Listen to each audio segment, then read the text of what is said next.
Hello everybody, Monty Reed here for Thrive Life, and today we're going to be doing some shredded beef succotash. Make sure you subscribe! Now succotash, usually succotash is primarily corn and lima beans. I'll tell you a little bit about myself. I don't think I've ever mentioned this before on video, but I never liked lima beans as a child. I just never liked them. And at my house, you were not allowed to throw stuff away. Sometimes you had to stay at the table unless you ate everything. So I learned to swallow lima beans whole. I just didn't like them.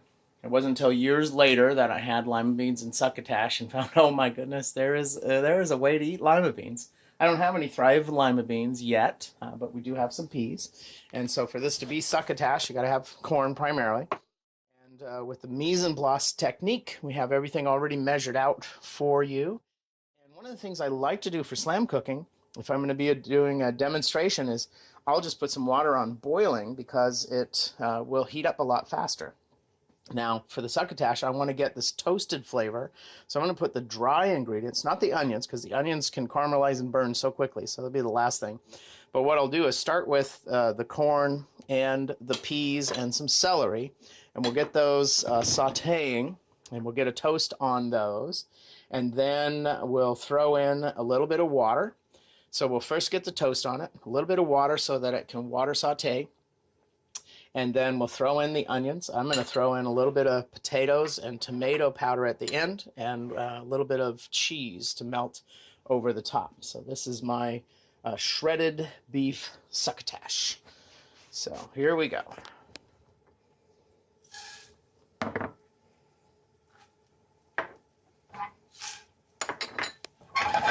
So we'll start right away. We're going to get that corn nice and toasty. You can see it's already toasting. And then I put a little bit of water in there.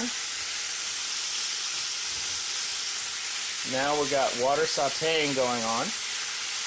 Now if you don't like that toasted blackened corn taste, then of course don't get the pan that hot. But that's the way I like it. There we go. Now you got to make sure that there's enough water to cover. See, these pieces of celery are floating to the top, and if they don't get immersed, then they're not going to get refreshed or rehydrated enough. So you're going to want to make sure. There we go.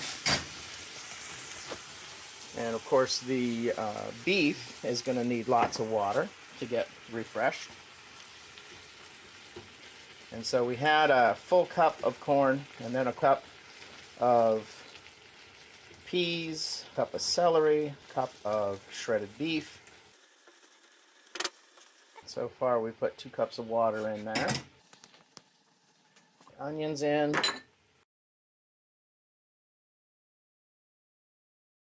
It's a dash of chef's choice. You can always put another dash in if you want more. It's hard to take it out though, so. And the tomato, if you want, as an alternate, you can use the tomato sauce. But for this recipe, I'm just going to use straight tomato powder. And of course, with these recipes, you can always modify it. Leave the tomato out if you don't like. I love the tomato powder, a little bit of tomato powder in everything.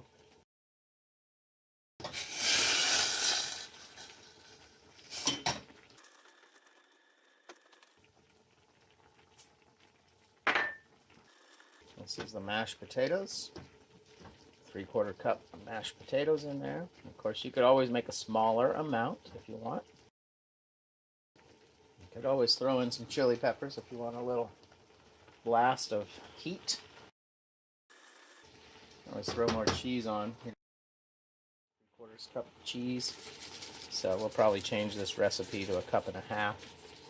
So I'm going to have that cheese across the top. And the steam from that water coming up will hydrate that and help it to refresh. I'm going to put a lid on this.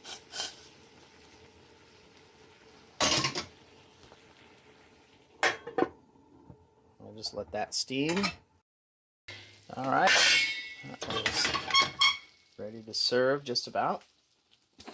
Now, that was a cup and a half of corn, a cup of shredded beef, and then a cup of peas, a cup of celery, a cup of onion, a cup of mashed potatoes, 3 tablespoons of tomato powder, and a cup of onions.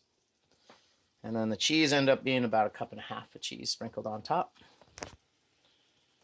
There we go. And if you wanted to, you could always, if you had this in a cast iron or a pan that was safe in the oven, you could throw this in the oven and get a nice toast on it. But I'm ready to eat this right now.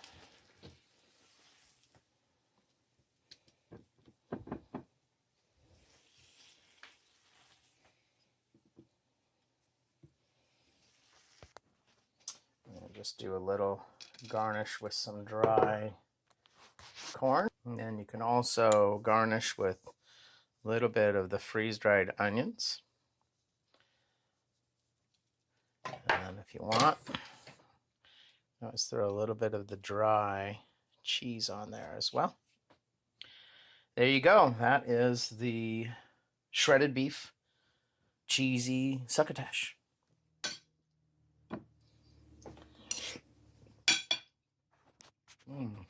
Man. Wow.